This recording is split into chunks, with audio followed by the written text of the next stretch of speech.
I have three news stories for you viewers. Firstly, we'll talk about Sudan. Yesterday's failed coup in Sudan is still shrouded in mystery. What happened there? After this coup attempt, we have seen some statements from Sudanese Prime Minister. Abdul Fattah al-Burhan, head of Sudanese army, has also given a very important statement. We'll talk about that.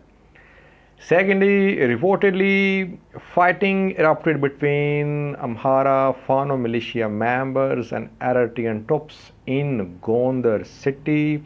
Several sources are confirming that fighting did happen there. What was the cause of this fighting? Thirdly, since last night, we have been hearing from some TPLF allied news sources that TDF is in control of three places very close to Gondor Bahirda road. I'll have a detailed look at these claims because I was the first one who informed you about TDF's advance towards Addis Zaman. I had told you that TDF was planning a fourth offensive on Gondar Bahidar front. Now everyone is talking about this front, Addis Zaman.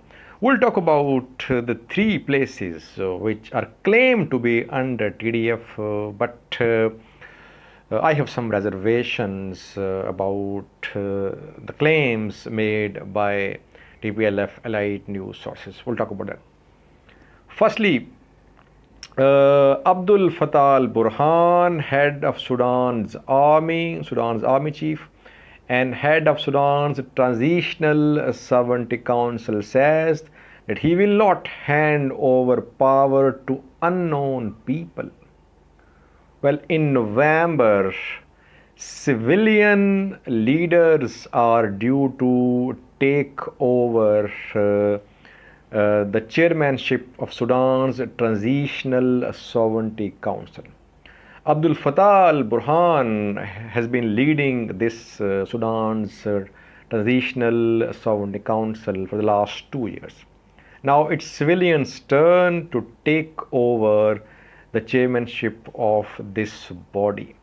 But Abdul Fattah al-Burhan says he will not hand over power to unknown people. He will only hand over this power to elected people.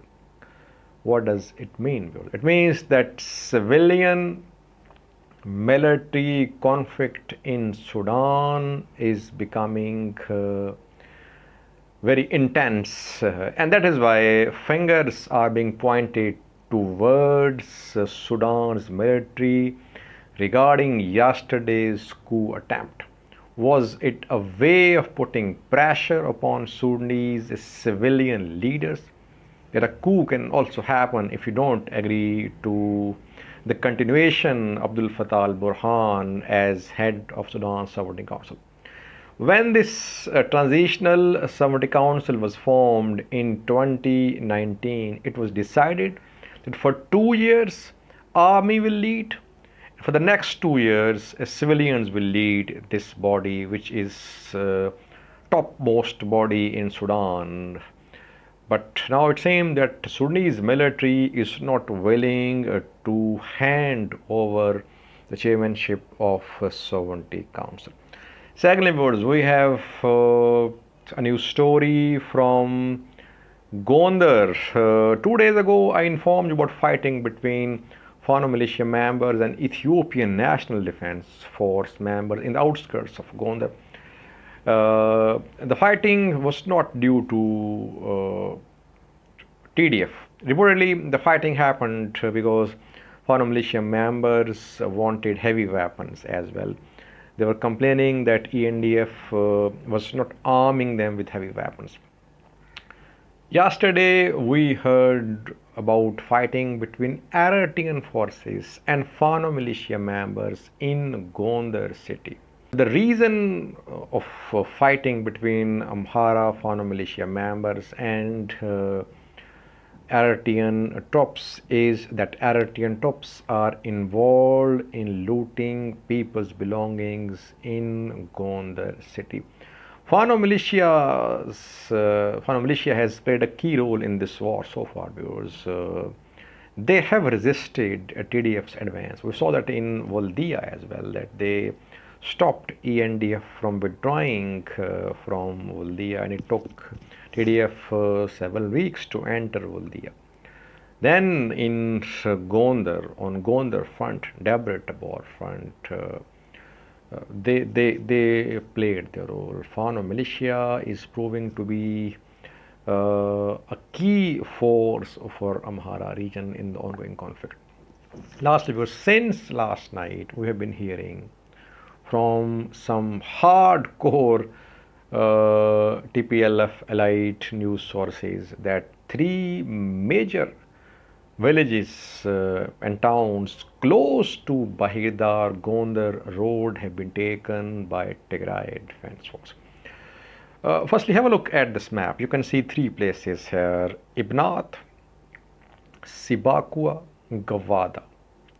All these places are very close to Gondar Bahidar road, close to Adis Zaman. Adis Zaman is right on this road. You can see on this map here.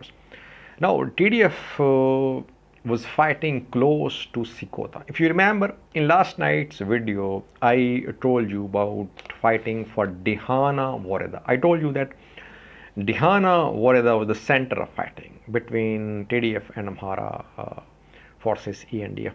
TDF was trying to move towards Dihana, and from Dihana towards Ibnath. TDF started advancing from Sikota to Dihana, and it was trying to move towards Ibnath, then to Adis Zaman, Gondar Bahidar road.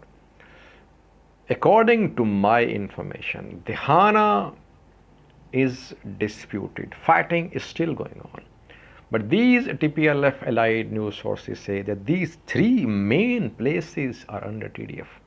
For me, this is still an unconfirmed claim. But if this claim is confirmed, viewers, it means that TDF is on its way once again towards cutting off Bahidar Gondar road. I was the first one who informed you about TDF's fourth offensive towards Gondar Bahidar road. I told you that TDF was trying to move towards Adis Zaman through Ibnath. Now, some sources say TDF is in control of Ibnath town. We haven't seen so far any visual confirmation, but if this news is confirmed, believe me, it would be a huge advance. From Sikota to Ibnath, hundreds of kilometers advance, or from Balasa to Ibnath as well. If this news is confirmed, it could be a huge blow to Amhara forces, ENDF. We could see another counter-offensive from ENDF. But viewers, terrain between Ibnath and Adis Zaman is very mountainous. It's ideal for TDF style of fighting. They know how to fight in mountainous terrain, viewers. And this terrain between Ibnath and Adis Zaman, it's very suitable for their style of fighting, for TDF, viewers. That is why I am saying if Ibnath has been taken, TDF can cut off Bahidar Gondar road. For me, the claim is still unconfirmed. I'll update you in coming videos about these three places: Ibnath, Sibakua, and Gawada. Are they under TDF or not? Thanks for watching.